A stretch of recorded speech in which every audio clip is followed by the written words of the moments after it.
As florestas sempre foram o lar das mais mágicas criaturas, nem todas amigáveis. É um labirinto, a fronteira que separa a civilização do homem enquanto caça e predador. Mas o que vamos falar aqui é dos, entre aspas, demônios da floresta amazônica.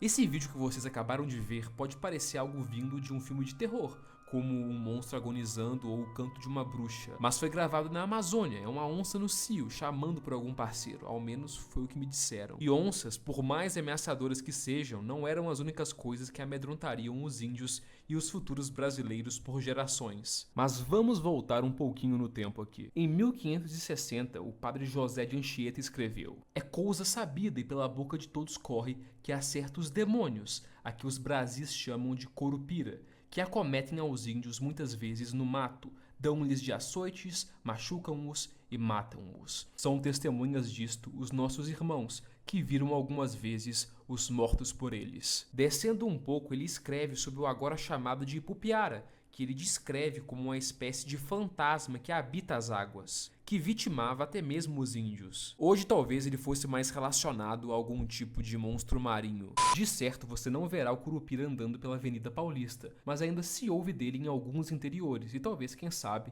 ele tenha se refugiado nos interiores inacessíveis da floresta amazônica. Assim como ocorreu no universo de Game of Thrones, onde os filhos da floresta que habitavam o continente de Westeros há milhares de anos, que já tinham sido perseguidos pelos primeiros homens, foram, após a invasão Andala, obrigados a ir para as profundezas das florestas e para as terras para lá da muralha. Afinal, o Curupira é o guardião da floresta, portanto, ele deve estar por esses locais, fazendo com que os intrusos se percam no grande labirinto verde. Talvez, certo? Não sei. Muitas criaturas e seres assim foram avistados por todo o Brasil. Há relatos de causos assim aos montes. Onde esses, entre aspas, demônios foram parar? Onde os ditos demônios da Amazônia foram parar? Porque não faltam exemplos e nem nomes. Outra entidade que habita o mato é a caipora, cujo próprio nome significa habitante do mato. Habitando o meio da floresta, ela é descrita como sendo de porte pequeno, ágil e despida. Segundo os índios, ela tinha medo da claridade. Então, de noite, os índios muitas vezes,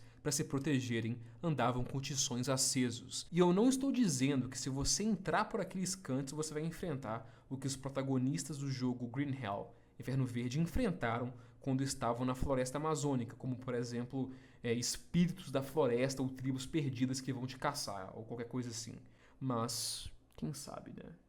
Parei. Conquanto esta seja uma visão que os estrangeiros têm daqui, de fato existem tribos e povos isoladas na Amazônia, com pouco ou nenhum contato com o resto do mundo. E eles, juntamente com outras tribos que já estão mais acostumadas ao mundo exterior, enfrentam todos os perigos que a mata proporciona, junto com os demônios que nela habitam. Aliás, acompanhem o exemplo e o raciocínio aqui, vocês vão entender o que ele tem a ver com a Amazônia e seus demônios. Muitas mitologias e religiões antigas da Europa acreditam em algo que é comumente chamado de fada, embora possam ter outros nomes. E antigamente, principalmente nas partes mais interioranas, vamos dar um exemplo aqui da Irlanda, elas eram tidas como algo próprio do local onde viviam, como as árvores, rios e etc. A tree in the middle of a field in the middle of Ireland. And that is not just an ordinary tree. That is a fairy tree. There is a man who lives here, Jim Sweeney by name. He is convinced that when that tree falls, he will have less than 1 week to live.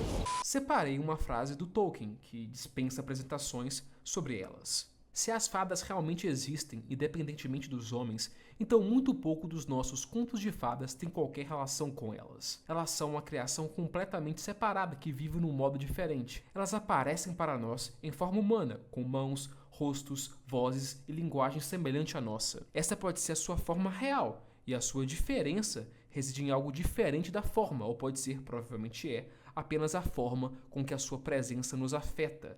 Que os relatos e avistamentos delas são raros é óbvio, mas também é crido em muitos locais que o ferro pode afastar ou ferir bruxas, fantasmas, seres desse tipo e também fadas. E hoje em dia, por todo o canto que olhamos, vemos ferro. Nos inúmeros prédios das grandes cidades, nos postes, nos inúmeros carros, motos, ônibus, nas ferrovias e por aí vai. Não me admira que os seres que este elemento repelem tenham de fato sido repelidos. No caso brasileiro, muitos seres que antes habitavam e protegiam as florestas sumiram, ou ao menos foram para algum local que não conhecemos bem. Mas faz sentido, se eles defendem as florestas, eles vão ficar mais próximos a elas, certo? Não necessariamente. No meu vídeo, Os Aliens São Demônios, como os alienígenas substituíram as lendas, eu digo que não há como translocar as criaturas e seres sobrenaturais, digamos assim, das florestas para as grandes cidades, porque não é o seu habitat natural.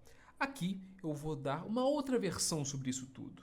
Veja, o interior é, de certa forma, uma viagem ao passado. Ele se parece mais com o que o Brasil era um tempo atrás, um país mais simples, católico, menos caótico e sem a correria das grandes cidades. Se seguirmos esse padrão, as regiões mais interioranas da densa floresta amazônica, cujo solo foi pouco pisado por aqueles que vieram de fora, é um reflexo do que o Brasil era muito tempo atrás, antes mesmo do descobrimento português. Portanto, seguindo o padrão, o correto seria dizer que lá são mantidas tradições que as tribos mantinham antes do descobrimento, certo? Errado, porque embora haja certa similaridade, tribos distintas têm costumes, mitologias e crenças distintas também, embora sejam mais aparentadas entre si do que qualquer uma delas conosco. Mas, voltando, os seres mais conhecidos catalogados pelos portugueses não habitam apenas aqueles locais. Tanto os seres neutros bons quanto aqueles, digamos, mais aparentados ao conceito de demônio. Vocês poderiam dizer que já que os povos originários não habitam mais a maior parte do território,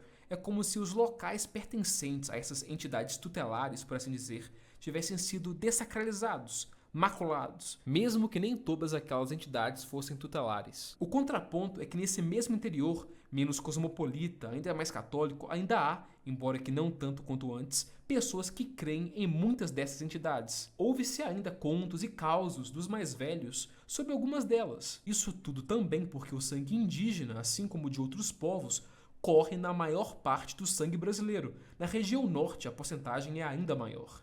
O oráculo de Delfos certa vez disse algo que é muito útil para nós aqui, que é: invocado ou não, o Deus está presente. Isto é, os deuses, essas entidades, estarão lá mesmo que você não as legitime, mesmo que você não reconheça sua presença e suas ações. Isso significa que, nesses interiores, associa-se certas observações, atos, ocorrências e aparecimentos, alguns que podem ser reconhecidos arquetipicamente, ao que muitos séculos atrás apareceu aos indígenas e que eles nomearam de Saci, Curupira, Boitatá e tantos outros nomes. O fato desses seres ainda serem nomeados assim, ou de formas parecidas por todo o país, e que os arquétipos que representam, que as ações atribuídas a eles ainda são a eles atribuídas, diz muito. Os seres, entidades, chame-os como quiser, não estão, portanto, limitados à Amazônia. Pelo contrário, agora tutelam, protegem, atrapalham e tudo mais no país todo, em interiores, cidades médias e até cidades grandes. O inconsciente coletivo percebe esses padrões